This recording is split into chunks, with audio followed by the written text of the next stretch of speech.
Yo, what's good, y'all? It's your boy Asia. Welcome back to another video. This video, we got 6 downright terrifying true short horror stories. Look, I'm not here to waste any more time, so without further ado, man, let's get it.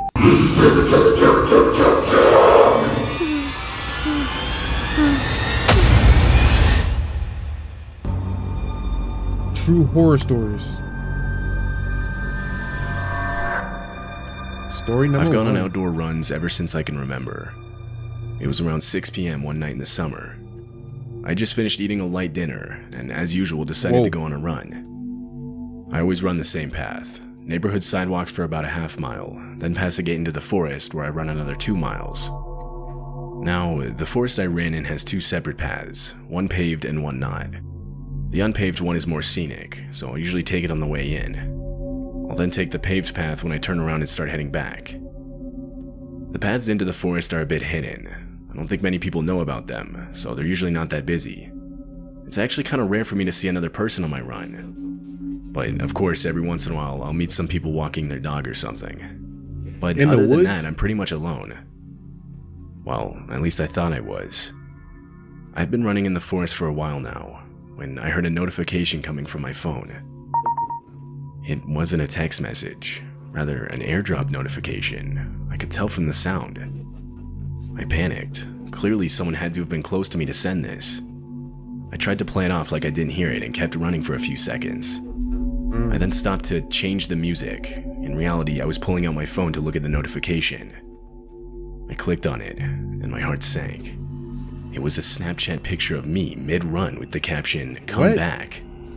Clearly, it was taken just seconds ago. I was wearing the same clothes in the picture and everything. From where the picture was taken, it looked like the person was hiding in the bushes. I put my phone back and started running as fast as I could. I was forced to take the long way out of the forest back to my neighborhood. As I was running, I started hearing rustling and footsteps behind me, but I didn't turn back knowing it would slow me down. When I finally reached the edge of the forest, I began running through backyards to lose whoever was chasing me. It worked, with the last thing I could hear being metal hitting metal, suggesting he or she had some sort of weapon. I still don't know who it was, as like I said, I never looked behind me. I don't even have the slightest clue what they looked like.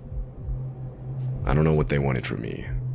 I never ran in that forest again, and have since turned off my phone's airdrop completely. Bro, first of all, nobody should be running in the woods, especially after 6 o'clock, man.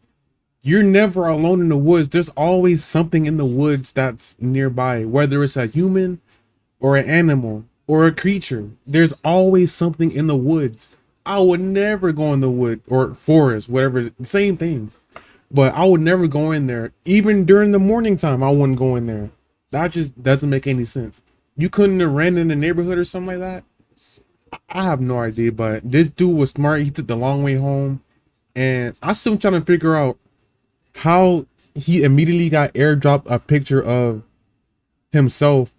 Like, bro, I got so many questions, man. My brother-in-law and I were on a road trip across the country. We were driving on a remote highway in New Mexico. I'm talking one rest stop or gas station about every 100 miles, every one of them being solitary with no other buildings in sight. By this point, it was already dark. We would take turns driving 4-hour shifts until about 1 or 2 a.m. Then we would stop at a rest stop to sleep. It was a bit past midnight, and with rest stops being as rare as they were, we both agreed to stop for the night at the next one we saw. Another hour passed when we finally saw one. We took the exit, and sure enough, there was your typical middle-of-nowhere rest stop. There was one other car parked in front of the doors off to the side. We got out to go to the bathroom and walked up to the double doors, each of us grabbing a door handle. Is that what it looked like? Dude, I would not trust that. Bro, that actually looked like a bathroom. It don't even look like a rest stop. Well, I don't know. I thought rest stops were like places you can like sleep. Doors were locked. I turned and looked around to see if there was a sign explaining why. I mean, the lights were on inside. It didn't look closed. I cupped my hands to the door and further surveyed the inside. That's when I saw it. There was a splash of bright red on what I assume was a closet door near the back. I suddenly realized that I was looking at a huge streak of blood. From the color alone, I could tell it wasn't dry. I froze up. My brother-in-law began banging on the door trying to get someone's attention. I stopped him and pointed out the blood on the wall. I could see the color disappear from his face as he noticed it. We both turned to leave. As we were getting back inside our car, I took a better look at the other car in the parking lot. It had no plates, it had multiple dents, and there was an empty gun rack in the back window of it. Where's that sucker I at? pulled out, and as we were driving off, I saw the door to the rest stop start opening. I didn't really see anyone though. We pulled away before anyone actually came out. Bro, y'all was We weren't next. able to call the police for at least a couple hours. We had no service. When we finally did, they assured us they'd inspect the place. Days later, I called the sheriff's department in the county where we stopped that night, asking about what happened or what they found. They told me they'd search their records and call me back with what came up. As far as I know, I never received a call back. They never went. They never went. Bro, they never went there. I was home alone with my dog. It was around midnight, and I decided to let him outside one last time before going to bed. I opened the front door, and he went off running out into the night. I then closed and locked it while I went to go get ready for bed. This was pretty routine. After using the bathroom, he usually liked to walk around for a few minutes before coming back inside. As I was walking back downstairs, I could hear scratching on the door. This was how my dog would let me know he was ready to be let back inside, so I headed over to open the door. I don't know why, but ever since I was young, I've always had the habit of looking through the door's peephole before opening it. That's smart. Like, it doesn't matter the That's what you gotta do. situation, I can't open the door without knowing 100% who it is. I do this, and instead of seeing my dog, I see a man with his head down staring very intently at the door handle. I froze with my eyes still glued to the peephole. I then heard the scratching again, louder this time. It was the man. I could see his hands moving up and down against the door. He was pretending to be my dog to get me to open the door. Don't say anything. I was worried for my dog's safety. I wanted to call the police, but I didn't think they would take me seriously. I tried taking a picture of the man with my phone, knowing I could at least make a report. But my camera couldn't take pictures through the peephole. It was too small. You couldn't make out anything behind the glass. All of a sudden, the man lifts up his shirt and pulls out a knife. What? Begins trying to pick the door's lock. This went on for maybe a minute, when my dog finally noticed him and started barking. Now, my dog isn't that big. He's actually pretty small, but he has a deep-sounding bark. That, mixed with the fact that it was dark, and the man likely couldn't see my dog, was enough to startle him into running off. My dog retook his place at the front door, to which I quickly opened it and let him back in. It's been a while since this happened, and I've since moved to a new house. I did end up filing a police report, but they weren't able to come up with any suspects. It's gotta be a mimic. It's gotta be. I'm currently living in my car after being put in a poor financial situation because of some circumstances that I won't mention. I had just gotten off of a long shift at work and was extremely exhausted. I parked in some random Walmart parking lot and got into the back of my car. I reached over and put the keys in the ignition so that I could keep the heat on. I laid down and fell asleep right away, unfortunately forgetting to lock my doors. Now, I've always been a heavy sleeper. It takes a lot to get me up. I remember opening my eyes, my other senses slowly coming to me. It was still dark outside, and there was this slight humming sound. I instinctively looked out one of the windows.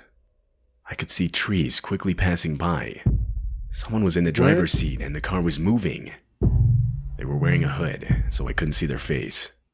Oh, you I got slowly kidnapped. reached over to the passenger side back door compartment where I kept a knife. I grabbed it and abruptly pointed it at the guy as I screamed at him. He must have seen the knife through the rearview mirror, as he didn't even look back at me before slamming on the brakes, opening the door and getting out. He ran in a straight line directly into the forest that was covering the road on both sides. I sat there trying to catch my breath. I had no idea where I was. The best description I can give is some sketchy road in a tightly compacted forest. I locked all the doors. I checked my phone. It was 3 a.m. I had no phone service, so I turned around and started driving back until I got some. I was 2 hours away from the parking lot I had fallen asleep in. 2 hours? I don't know who that guy was. I never saw his face. A part of me thinks he was simply trying to steal the car, not realizing I was sleeping in the back. But how could he not have seen me? I worry it was an attempted abduction. Bro, that is scary. He brought you into the forest. In my early 20s, I was using Tinder a lot. Sometimes I would go out with a girl and we wouldn't connect, or I'd just get stood up. I eventually matched with this one girl who was really close to me. It was like a couple miles or something. I knew this Meta profile must have been new, because I'd already been on the app for a while now, and it was getting to the point where it was starting to suggest people that were really far away. We talked for about a day, and decided to go out for dinner that evening. The plan was I would pick her up and we would go from there. I got in my car and set my GPS to the address she gave me. It was an apartment complex. When I got there, I texted her asking which apartment door was hers. I drove around the open complex searching for the right numbers, until I finally got to her building. I texted her that it was parked right outside. Immediately, I got a text back insisting I come meet her at the door. I found this kind of annoying because there was nowhere close to park. I had to go a bit further away to find a spot. As I was walking towards her building, I pulled up her profile one last time to remind myself again exactly what she looked like. I scrolled through her pictures and noticed they were inconsistent. Like each picture was a similar looking but still different girl. I had no idea how I didn't notice this before. I gave her the benefit of the doubt and just assumed it was some of her friends or something. Why? I walked to the door and was surprised to find it was unlocked and even slightly cracked open. I reached out my hand to knock, but before I did, I heard a voice from behind the door whisper, "Be quiet, he's coming up to the door." It was a male voice. I got a gut reaction to leave or something was going to happen to me. I turned around and ran out of the complex back to my car. When I got home, I checked my phone and saw that I had 2 new notifications, both from the Tinder account. Where'd you go? One said something like, "I saw you, where'd you go?" And the other said, "Come back." I ignored these messages, but before I went to bed, I got another text from the account. This one simply said, "We got your license plate number." I deleted the app right then and there. Y'all gotta be careful with these dating apps, man. Because, bro, you don't know what you're getting yourself into. Like, I'm not even gonna lie, I used a dating app before, but I was like after I graduated high school, and it was for a little bit. I was just seeing what it was like. But you guys gotta be careful when you use dating apps because you don't know who's on the other side. It could be catfishes, man, just like this. You can think you met someone, like you think you met somebody that you like, right? You text them and everything is all peachy and grand. But soon as you try to meet them, there's always something wrong.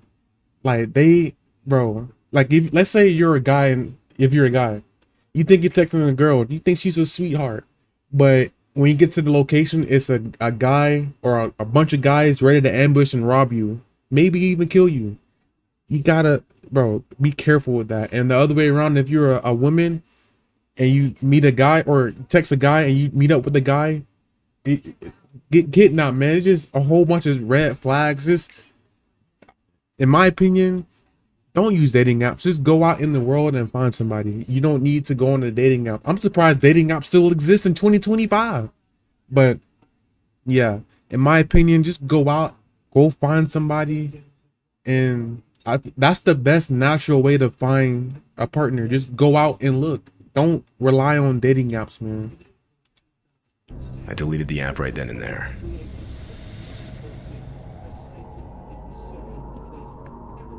Story I work number a night 6. security job. It was 4 a.m. I'd just gotten off of a 10-hour shift and was exhausted. I was also pretty hungry, so I decided to order some food on my phone. I placed my order and put on a movie as I waited. Eventually, I hear the doorbell ring. I'd set the option to contactless delivery, so I waited to get the photo sent to the delivery app before I got up. A couple more minutes pass, and I see the photo of my food on the doorstep. I was about to get up and go get it, when I heard aggressive banging on the door, followed by a man's voice yelling out that my food was here. I was a bit annoyed that the driver was still here, because again, I had the option set to contactless delivery. I pulled up the app and texted him this, saying it's okay for him to leave. The banging continued. I was waiting for him to finally see the text and leave, but that never happened. I finally decided to just open my door and tell him in person. I walked up to the door and opened it. Immediately, a grimy-looking man lunged at me, but what didn't realize is that I'd yet to unlock the screen door as well. Seeing all this, I slammed the main door and relocked it. I called the police and reported the man. When they arrived, he was gone.